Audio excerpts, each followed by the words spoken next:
Hello everyone, welcome to my channel. आज के इस वीडियो में मैं आपको पढ़ाऊंगी क्लास 9th का chapter number 1 of biology, the fundamental unit of life. ठीक है, बायो का ये चैप्टर 1 है। इससे पहले केमिस्ट्री के चैप्टर्स हैं आपके बुक में। अब the fundamental unit of life किसको बोला जाता है? सेल को बोला जाता है। अब सेल क्या होता है वो देखते हैं। एज्यूम करो एक बिल्डिंग है, ठीक है।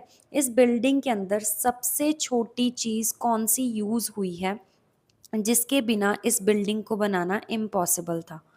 ऐसी चीज़, तो वो कौन सी चीज़ है? एक ब्रिक। ठीक है, एक ब्रिक के बिना ये बिल्डिंग खड़ी ही नहीं हो पाती। ठीक है, अब देखो, बहुत सारी जब हमने ब्रिक्स को जोड़ दिया तो एक पूरी वॉल बन गई।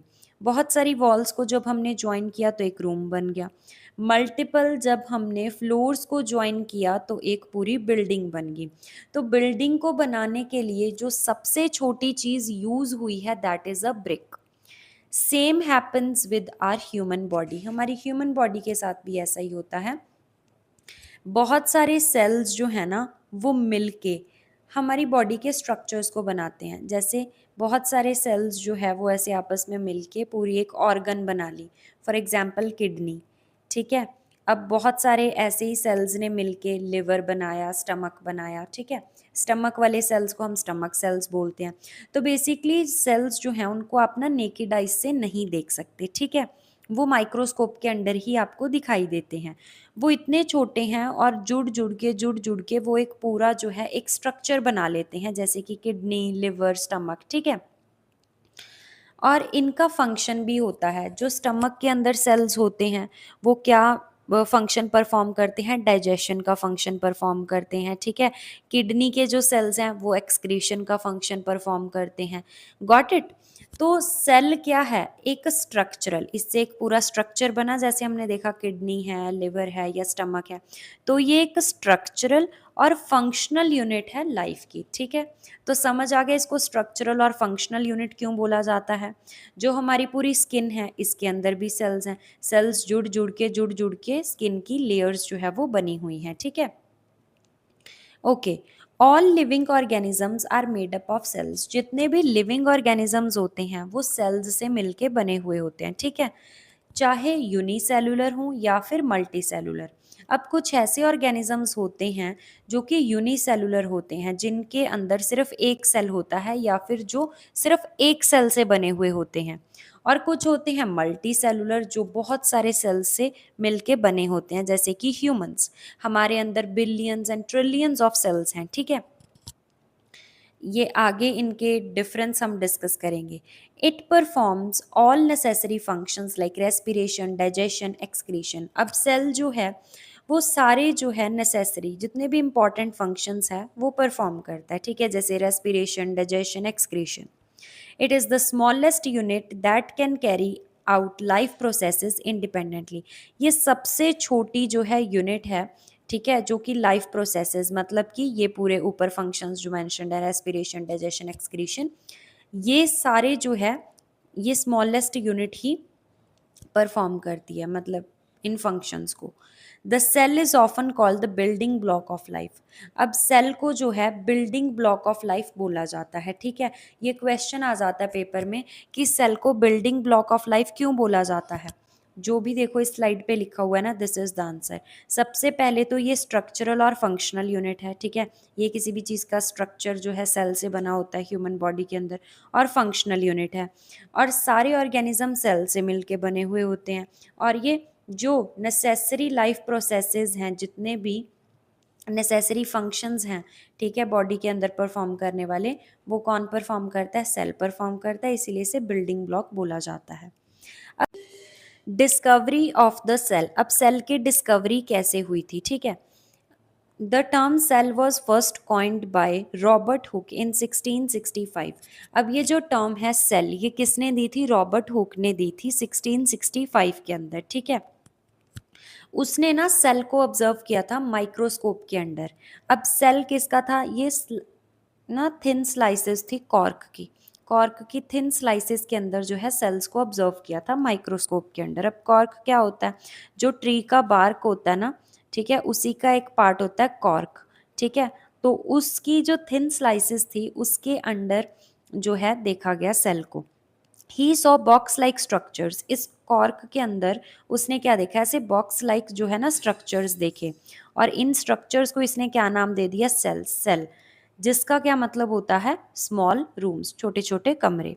Letter Anton van Leeuwenhoek observed living cells, अब एंटन वेन ल्यूवेनहॉक ने क्या देखा, लिविंग सेल्स को ऑब्जर्व किया, ठीक है, बैक्टीरिया, प्रोटोजोआ, माइक्रोस्कोप जो कि उसने खुद डिजाइन किया था उससे। These discoveries led to further study of cells and their functions. अब इन्हीं डिस्कवरीज के बाद सेल्स के फंक्शंस की डिस्कवरीज हुई और उनके, ठीक है, फर्दर स्ट्रक्चर की स्टडी हुई। नेक्स्ट है हमारे पास cell theory proposed by Schleiden and Schwann. अब जो सेल थ्योरी थी ये बहुत इंपॉर्टेंट है, यहाँ से क्वेश्चन आता है, ठीक है। तो श्लीडन और श्वेन ने क्या दी थी, सेल थ्योरी दी थी, ठीक है, 1838 1839 में। तो सेल थ्योरी के अंदर क्या था, इसमें दो पॉइंट्स थे पहले, तो बाद में थर्ड पॉइंट भी ऐड किया गया था, ठीक है। All living organisms are composed of cells, जितने भी लिविंग ऑर्गेनिजम्स होते हैं सभी जो है सेल्स से बने हुए होते हैं, ठीक है, जितने भी लिविंग ऑर्गेनिजम्स हैं। The cell is the basic unit of life in all living beings, ठीक है। अब क्या है, सेल जो है ना वो बेसिक यूनिट है, सबसे छोटी जो है ना और बेसिक जो यूनिट है वो सेल है लिविंग बींग्स के अंदर, ठीक है। लेटर रोडोल्फ वर्चाउ एडेड, अब बाद में थर्ड पॉइंट ऐड किया गया कि जो सेल्स हैं वो प्री एग्जिस्टिंग सेल्स से अराइज होते हैं। अब इसका क्या मतलब है, एक हमारे पास सपोज सेल है, ये सेल ना दो सेल्स के अंदर डिवाइड हो जाएगा, ठीक है। अब ये फर्दर जो ये दो सेल्स हैं ये दो के अंदर डिवाइड होगा, ये दो के अंदर डिवाइड होगा, तो मतलब प्री एग्जिस्टिंग जो पहले से एक सेल प्रेजेंट था उसी से नए सेल्स जो है वो बनते हैं। तो ये थर्ड पॉइंट था। तो ये तीन पॉइंट्स सेल थ्योरी के अंदर मेंशन्ड है। Next is types of organism. अब ऑर्गेनिजम्स जो है वो यूनिसेलुलर भी होते हैं और मल्टी सेलुलर भी। यूनिसेलुलर कौन से ऑर्गेनिजम्स होते हैं, जो कि सिंगल सेल से बने हुए होते हैं, जैसे अमीबा, पैरामीशियम एंड बैक्टीरिया। तो इनके अंदर सिर्फ क्या होता है, एक सेल प्रेजेंट होता है, ठीक है।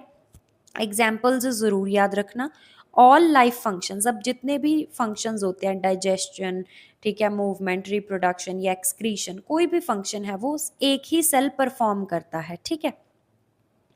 मल्टी सेलुलर ऑर्गेनिजम्स जो कि बहुत सारे सेल से मिलके बने होते हैं, जैसे ह्यूमंस एंड ट्रीज, ट्रीज भी लिविंग होते हैं ना। These cells specialize in different functions and work in coordination. अब क्योंकि बिलियंस ऑफ सेल्स होते हैं बॉडी के अंदर, तो सभी सेल्स जो है अपना अपना काम करते हैं, एक्सक्रीशन वाले सेल्स अलग हैं, डाइजेशन वाले अलग हैं, इस तरीके से। Next is shape and size of cells. अब सेल्स की ना एक शेप नहीं होती, डिफरेंट शेप्स होती हैं डिपेंडिंग अपॉन देयर फंक्शन। अब जो वो फंक्शन परफॉर्म करते हैं उसी के अकॉर्डिंग सेल की शेप होती है। नर्व जो सेल्स होते हैं वो लॉन्ग एंड ब्रांच्ड होते हैं, ये देखो ये नर्व सेल है, न्यूरॉन बोलते हैं इसको, ठीक है। ये क्या होते हैं, लॉन्ग होते हैं और ब्रांच्ड होते हैं, देखो। Red blood cells round and concave to carry oxygen. Red blood cells जो होते हैं वो राउंड होते हैं, ये देखो, ऑक्सीजन कैरी करने के लिए। तो वर्क के अकॉर्डिंग इनकी शेप होती है ताकि जो भी इनका फंक्शन है वो ये इजीली परफॉर्म कर पाए। मसल सेल्स स्पिंडल शेप के होते हैं कॉन्ट्रैक्शन के लिए, दिस इज मसल सेल, ठीक है। सेल वेरीज, अब सेल का जो है साइज भी अलग अलग होता है। जो सबसे छोटा सेल है वो कौन सा है, बैक्टीरिया, और लार्जेस्ट जो सेल है ऑस्ट्रिच एग, ये लार्जेस्ट है, ठीक है। यहाँ से एमसीक्यू आपका बन सकता है, लार्जेस्ट सेल जो है ऑस्ट्रिच और स्मॉलेस्ट इज बैक्टीरिया, ठीक है। Next is number of cells, अब ये मैंने बता ही दिया आपको। ऑर्गेनिज्म जो है सेल नंबर से भी मतलब डिफर करते हैं। यूनिसेलुलर एक cell, example amoeba. Multicellular many cells, example humans, ठीक है। और जब मल्टी सेलुलर होते हैं सेल्स जो है वो डिफरेंट डिफरेंट अपना खुद का फंक्शन जो है परफॉर्म करते हैं। नेक्स्ट इज प्लाज्मा मेम्ब्रेन या सेल मेम्ब्रेन। अब सेल को ना आप फॉर एग्जाम्पल फिलहाल के लिए एज्यूम कर लो कि क्या होता है, ये सर्कुलर, ठीक है, समझने के लिए। वैसे सेल की जो शेप्स होती हैं वो अलग अलग होती हैं, ठीक है। तो ये मैंने एक सेल ड्रॉ किया। अब सेल की जो आउटर मोस्ट लेयर है, सबसे बाहर वाली जो लेयर है, ठीक है, उसे बोलते हैं हम प्लाज्मा मेम्ब्रेन या फिर सेल मेम्ब्रेन, ठीक है। It is the outermost covering of the cell in animals. Animals के अंदर ह्यूमंस जो है उनको भी एनिमल्स के अंदर इंक्लूड किया जाता है। तो क्या होता है, आउटर मोस्ट जो कवरिंग होती है वो कौन सी होती है, प्लाज्मा मेम्ब्रेन की, lies beneath the cell wall in plants. अब प्लांट्स के अंदर क्या होता है, पहले सेल वॉल होती है, उसके बाद सेल मेम्ब्रेन या फिर प्लाज्मा मेम्ब्रेन होती है। लेकिन जो एनिमल्स होते हैं उनके अंदर क्या होता है, सेल वॉल प्रेजेंट नहीं होती, सिर्फ प्लाज्मा मेम्ब्रेन होती है। तो plasma membrane outer most layer होती है किसके अंदर, एनिमल्स के अंदर, ठीक है। लेकिन प्लांट्स के अंदर आउटर मोस्ट कौन सी होती है, सेल वॉल होती है, उसके बाद कौन सी होती है, प्लाज्मा मेम्ब्रेन या सेल मेम्ब्रेन। Got it. अब जो ये प्लाज्मा मेम्ब्रेन है, आउटर मोस्ट जो लेयर है, ये लिपिड्स एंड प्रोटीन्स की बनी हुई होती है। लिपिड्स अभी फिलहाल के लिए आप समझ सकते हो कि फैट्स को बोला जाता है, ठीक है। It is selectively permeable, allows certain substances in and out while blocking others। तो ये सिलेक्टिवली परमिएबल होती है, मतलब हर एक चीज़ को या हर एक सब्सटेंस को अंदर एंट्री अलाउ नहीं करती, कुछ ही सब्सटेंसेस को अंदर आने देती है या बाहर जाने देती है सेल से, ठीक है। Next is it plays a major role in osmosis. Osmosis में भी इसका बहुत ही मेजर रोल होता है। ऑस्मोसिस को हम आगे डिस्कस करेंगे, फिर अच्छे से आपको समझ आएगा, ठीक है। फंक्शंस क्या है इसके, प्रोटेक्शन का, सेल के अंदर वाले जो पार्ट्स हैं उनको प्रोटेक्ट करती है, मटेरियल का जो एक्सचेंज होता है in and out of the cell, communication with other cell, तो ये इसके काम होते हैं, फंक्शंस होते हैं प्लाज्मा मेम्ब्रेन के। नेक्स्ट हमारे पास है ऑस्मोसिस, ठीक है, इसको ध्यान से समझना। Osmosis is the movement of water molecule through a selectively permeable membrane from a region of higher concentration of water to the lower water concentration। अब ऑस्मोसिस में देखो क्या होता है, ये सेल है, ठीक है। सेल के सपोज करो आपने एक बीकर लिया, बीकर के अंदर आपने वाटर को डाल दिया और उसके अंदर आपने एक एग को डाल दिया, ठीक है। एग को भी एक सेल ही कंसीडर किया जाता है। एग डाल दिया उसमें आपने। अब देखो एग के अंदर जो वाटर है वो कम है, ठीक है, ऑब्वियस सी बात है, एग के अंदर पानी कम है और बीकर में पानी ज़्यादा है। तो पानी क्या करेगा, जहाँ पे उसकी ज़्यादा कंसंट्रेशन है, मतलब बीकर में हाई कंसंट्रेशन से लो कंसंट्रेशन में जाएगा, मतलब बीकर से वो कहाँ जाएगा, एग के अंदर जाएगा, ठीक है। हायर कंसंट्रेशन से कहाँ जाएगा, लो कंसंट्रेशन में जाएगा। इसी को क्या बोला जाता है, ऑस्मोसिस बोला जाता है, ठीक है। Through a selectively permeable membrane. अब सेल की जो मेम्ब्रेन है ये सिलेक्टिवली परमिएबल है, मतलब कुछ सब्सटेंसेस को अलाउ करती है, ठीक है। तो this is osmosis. It is a special type of diffusion that applies only to water. अब ये डिफ्यूजन ही, आपने केमिस्ट्री में डिफ्यूजन पढ़ी होगी फर्स्ट चैप्टर के अंदर, ठीक है, नहीं पढ़ी तो इसमें भी आएगी आगे। तो ये एक टाइप की ना डिफ्यूजन है, ठीक है, जो कि सिर्फ वाटर के लिए अप्लाई होती है। जब वाटर के मॉलिक्यूल्स हायर कंसंट्रेशन से लोअर कंसंट्रेशन में जाते हैं उसको बोलते हैं ऑस्मोसिस। वाटर के मॉलिक्यूल्स, ठीक है, ये चीज़ याद रखनी है। The cell membrane act as the selectively permeable membrane in cells. अब जो सेल मेम्ब्रेन होती है ये कैसे एक्ट करती है, सिलेक्टिवली परमिएबल मेम्ब्रेन की तरह एक्ट करती है, ठीक है, मतलब कुछ सब्सटेंसेस को अलाउ करती है इन एंड आउट। एग्जाम्पल क्या है, जैसे रेजन्स होती हैं, ठीक है, उनको जब मैं पानी में अगर हम सोक करेंगे तो वो स्वेल अप हो जाती हैं, फूल जाती हैं, क्यों, क्योंकि अंदर का कंसंट्रेशन क्या होता है, वाटर कम, और अगर पानी में रखेंगे ऑब्वियस सी बात है बाहर पानी का कंसंट्रेशन ज़्यादा है, तो ज़्यादा कंसंट्रेशन से पानी कम कंसंट्रेशन में मूव करेगा, ठीक है। अब इसकी इम्पॉर्टेंस क्या है, इससे जो है वाटर का बैलेंस बना रहता है सेल्स के अंदर, ठीक है, और सेल्स जो है वो श्रिंक नहीं होते या फिर बर्स्ट नहीं होते वाटर की मूवमेंट की वजह से, ठीक है। Next is types of solution based on osmosis. अब सोल्यूशन की भी टाइप्स होती हैं ऑस्मोसिस के बेसिस के ऊपर। सेल्स जो होते हैं उनके आसपास क्या होता है, सोल्यूशन होता है, ठीक है। The way water moves in और out of the cell depends on the type of the solution.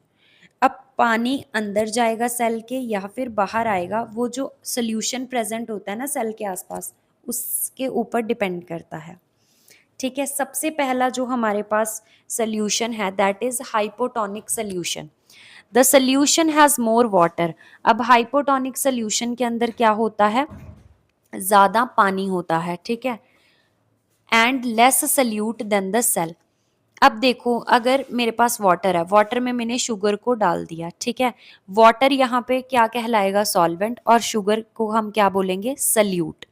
अब हाइपोटोनिक सोल्यूशन क्या होता है? जब पानी ज्यादा होता है और सोल्यूट कम होता है, मतलब पानी मैंने ज्यादा ऐड कर दिया, शुगर कम ऐड है, तो दैट इज हाइपोटोनिक सोल्यूशन। तो इससे क्या होगा? जब हाइपोटोनिक सोल्यूशन होता है हमारे पास, मतलब पानी ज़्यादा होता है, तो वाटर जो है वो सेल के अंदर एंटर करेगा। ऑब्वियस सी बात है, अगर पानी ज़्यादा है, पानी की हायर कंसंट्रेशन है बाहर, सेल के अंदर कम है, तो वो सेल के अंदर एंटर करेगा, ठीक है, और सेल जो है वो फूल जाएगा, स्वेल अप हो जाएगा। तो रेजिन्स इसकी एग्जाम्पल है जब उनको हम पानी में रख देते हैं। Next is hypertonic solution. The solution has less water. अब पानी कम है लेकिन सल्यूट ज़्यादा है, मतलब पानी कम है, चीनी ज़्यादा है, तो दैट इज़ हाइपरटोनिक। अब ये जो पानी और चीनी वाली एग्जाम्पल है, ये मैं समझाने के लिए दे रही हूँ, ठीक है। अब इससे क्या होगा? क्योंकि सल्यूट ज़्यादा है, पानी तो कम है, पानी की कंसंट्रेशन लोअर है, ठीक है। तो क्या होगा? अगर कंसंट्रेशन लो है तो पानी सेल के अंदर एंटर नहीं करेगा, ठीक है, क्योंकि हाई कंसंट्रेशन से ही लो कंसंट्रेशन के अंदर जाएगा। तो इससे क्या हो जाएगा? सेल जो है वो श्रिंक हो जाएगा और छोटा हो जाएगा, क्योंकि उसके अंदर पानी नहीं आएगा, क्योंकि पानी की बाहर कंसंट्रेशन लो है, ठीक है। Resins shrink when placed in a strong sugar solution. अब जो है, अगर चीनी ज़्यादा है, पानी कम है, तो रेजिन्स क्या हो जाती हैं? श्रिंक हो जाती हैं। थर्ड जो सोल्यूशन है that is isotonic solution. The solution has equal. अब आइसोटोनिक क्या होता है? इक्वल कंसंट्रेशन है, उतना ही पानी है, उतनी ही उसके अंदर चीनी है, इक्वल है दोनों चीजें। तो अब वाटर की मूवमेंट जो है वो नहीं होगी, ठीक है। जैसे ये सेल है, इसके आसपास क्या है? शुगर सोल्यूशन है, मतलब पानी भी उतना है, चीनी भी उतनी ही है, तो ये जो वाटर है ये सेल के अंदर एंटर नहीं करेगा। Got it? Cell remains the same size. अब सेल का जो साइज है और शेप है वो सेम रहेंगे, ठीक है। इंपॉर्टेंट फॉर, अब ये सेल बैलेंस के लिए इंपॉर्टेंट है। Next is diffusion. ये आपने केमिस्ट्री में भी पहले पढ़ा होगा। डिफ्यूजन का मतलब क्या होता है? जब पार्टिकल्स जो है हायर कंसंट्रेशन से लो कंसंट्रेशन में जाते हैं, ठीक है। तो ऑस्मोसिस स्पेसिफिकली हमने वाटर के पार्टिकल्स की बात की थी, लेकिन डिफ्यूजन के अंदर गैस के पार्टिकल्स, ठीक है, एयर पार्टिकल्स, ये सारी चीज़ें आ जाती हैं। ऑस्मोसिस सिर्फ और सिर्फ वाटर पार्टिकल्स के लिए होता है, ठीक है। अब जब पार्टिकल हायर कंसंट्रेशन से लो कंसंट्रेशन में मूव करते हैं, उसको हम डिफ्यूजन बोलते हैं। ये नेचुरली होता है, इस प्रोसेस को किसी भी एनर्जी की ज़रूरत नहीं होती, ठीक है। It occurs in gases and liquids where particles move freely. जहाँ पे पार्टिकल फ्रीली मूव करते हैं ना, वहाँ पे ये चीज़ होती है। अब इसके एग्जाम्पल क्या है? देखो, परफ्यूम की बॉटल है। जब आप परफ्यूम की बॉटल को ओपन करोगे, ठीक है, और उसको यूज़ करोगे, तो जो फ्रेग्रेंस है वो पूरे रूम के अंदर स्प्रेड हो जाती है। ऐसा क्यों है? डिफ्यूजन की वजह से है, ठीक है। क्या है? पार्टिकल्स। अब शीशी के अंदर जो आपकी परफ्यूम की बॉटल है, उसके अंदर क्या है? कंसंट्रेशन ज़्यादा है। फ्रेग्रेंस वाले जो पार्टिकल्स हैं या जो भी पार्टिकल्स हैं वो, ठीक है, उसके अंदर कंसंट्रेशन ज़्यादा है। अब ये क्या करेंगे? परफ्यूम की बॉटल से बाहर जो है रूम की जो एयर है वहाँ पे जाएंगे, ठीक है, और उसके अंदर मिक्स हो जाएंगे, जिसको हम डिफ्यूजन बोलते हैं। हायर कंसंट्रेशन से रूम के अंदर कंसंट्रेशन इन पार्टिकल्स की लो थी, बॉटल के अंदर इन पार्टिकल्स की कंसंट्रेशन ज़्यादा थी, तो ये हायर से लोअर के अंदर जाएंगे, डिफ्यूजन, ठीक है। Oxygen and carbon dioxide cell से अंदर या बाहर जब जाते हैं, तो डिफ्यूजन का प्रोसेस ही वो होता है। इंपॉर्टेंस क्या है?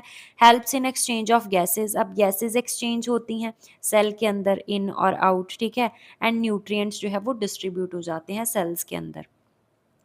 नेक्स्ट हमारे पास है सेल वॉल। अब सेल वॉल ना सिर्फ और सिर्फ प्लांट सेल्स के अंदर प्रेजेंट होती है, सम फंजाई एंड बैक्टीरिया, ठीक है, इनके अंदर जो है सेल वॉल प्रेजेंट होती है। It is a rigid outer layer made up of cellulose. अब जो सेल वॉल है ये सेलुलोज की बनी हुई होती है। एमसीक्यू में ये क्वेश्चन आ सकता है, ठीक है, इंपॉर्टेंट है। सेल वॉल किसकी बनी है? सेलुलोज की। सेल मेम्ब्रेन किसकी बनी थी? पहले हम पढ़ के आए हैं, लिपिड्स एंड प्रोटीन्स की, ठीक है। ओके, अब पहले प्लांट सेल्स के अंदर पहले सेल वॉल आती है, उसके बाद आती है सेल मेम्ब्रेन। लेकिन एनिमल्स के अंदर सेल वॉल नहीं होती, सीधा क्या होती है? सेल मेम्ब्रेन होती है। सेल वॉल सिर्फ प्लांट्स में होती है। Provide structural strength and protection to the cell. ये सेल को प्रोटेक्शन प्रोवाइड करती है और स्ट्रेंथ प्रोवाइड करती है। Allows substances to pass freely due to its permeable nature. अब ये परमिएबल होती है, मतलब कोई भी substance in and out of the cell जा सकता है, लेकिन जो सेल मेम्ब्रेन थी वो सेमी परमिएबल मेम्ब्रेन थी, कुछ ही सब्सटेंसेस इन एंड आउट जाएंगी, ठीक है। Maintains the shape of plant cells and prevent bursting due to excess water intake. अब ये बेसिकली ना जो प्लांट सेल्स की शेप है उसको मेंटेन करके रखती है और बर्स्ट होने से भी बचाती है, ठीक है। Next is nucleus. अब न्यूक्लियस जो है ना, जैसे ह्यूमंस के अंदर ब्रेन होता है, ऐसे ही सेल के अगर ब्रेन की बात करें ना तो वो न्यूक्लियस होती है। सेल के जितने भी फंक्शंस होते हैं सभी फंक्शंस को न्यूक्लियस ही कंट्रोल करती है, ठीक है। The control centre of the cells क्या है, न्यूक्लियस है। न्यूक्लियस के अंदर, अब ये सेल है, सेल के अंदर क्या प्रेजेंट है, न्यूक्लियस, जो कि बहुत इंपॉर्टेंट पार्ट है सेल का। जितने भी सेल के फंक्शंस हैं वो न्यूक्लियस परफॉर्म करती है। अब जो सेल के अंदर जो न्यूक्लियस प्रेजेंट होती है ना, इसके अंदर जेनेटिक मटेरियल होता है जिसे डीएनए बोलते हैं, न्यूक्लियस के अंदर प्रेजेंट होता है क्रोमोसोम की फॉर्म में। अब जैसे सेल के पास अपनी खुद की एक आउटर लेयर है, सेल मेम्ब्रेन, जो कि हम पढ़ के आए हैं, न्यूक्लियस के पास भी अपनी एक खुद की लेयर है जिसे न्यूक्लियर मेम्ब्रेन बोलते हैं, ठीक है। जिसके ऊपर क्या है, छोटे छोटे पोर्स बने हुए हैं, होल्स बने हुए हैं मटेरियल एक्सचेंज करने के लिए। Contain nucleolus. अब न्यूक्लियस के अंदर क्या होता है, न्यूक्लियोलस भी प्रेजेंट होता है। ये सेल है, ये न्यूक्लियर मेम्ब्रेन है, ठीक है, न्यूक्लियस है ये, इसके अंदर डीएनए भी प्रेजेंट है और न्यूक्लियोलस भी प्रेजेंट है। न्यूक्लियोलस का क्या काम होता है, राइबोसोम्स बनाना। अब राइबोसोम्स क्या करते हैं, प्रोटीन बनाते हैं। तो न्यूक्लियस के अंदर न्यूक्लियोलस है, न्यूक्लियोलस क्या बनाता है, राइबोसोम सिंथेसिस, एंड राइबोसोम्स क्या करते हैं, प्रोटीन्स बनाते हैं। फंक्शंस क्या हैं, आप देखो, जितनी भी सेल की एक्टिविटीज हैं वो कौन कंट्रोल करती है, न्यूक्लियस कंट्रोल करती है। ये सेल डिवीजन में भी इन्वॉल्व होती है, जैसे हम डिस्कस करके आए हैं, सेल जो है वो प्री एग्जिस्टिंग सेल से अराइज होते हैं, ठीक है। जैसे एक सेल डिवाइड हो गया, आगे चल के दो सेल बनाएगा, ठीक है। ऐसे ही न्यूक्लियस जो है सेल डिवीजन के अंदर इन्वॉल्व होती है। Passes genetic traits from parents to offspring. अब कुछ जो ट्रेट्स होते हैं ना, करेक्टर्स होते हैं, वो पेरेंट्स से जो है ऑफस्प्रिंग के अंदर जाते हैं, तो वो भी किसकी वजह से, न्यूक्लियस में जो डीएनए प्रेजेंट है उसकी वजह से। तो ये भी एक जो है न्यूक्लियस का फंक्शन है। सो यहाँ तक अब हमने चैप्टर कर लिया। अब हाफ ऑफ द चैप्टर हम करेंगे पार्ट 2 के अंदर। This was the part 1। सो अगर एक्सप्लेनेशन अच्छी लगी है तो चैनल को सब्सक्राइब कर लो, and if you want the notes of this chapter जो कि मैं आपको पढ़ा रही हूँ, तो कमेंट्स में मुझे बता देना, I will definitely provide you, ठीक है। So thank you so much.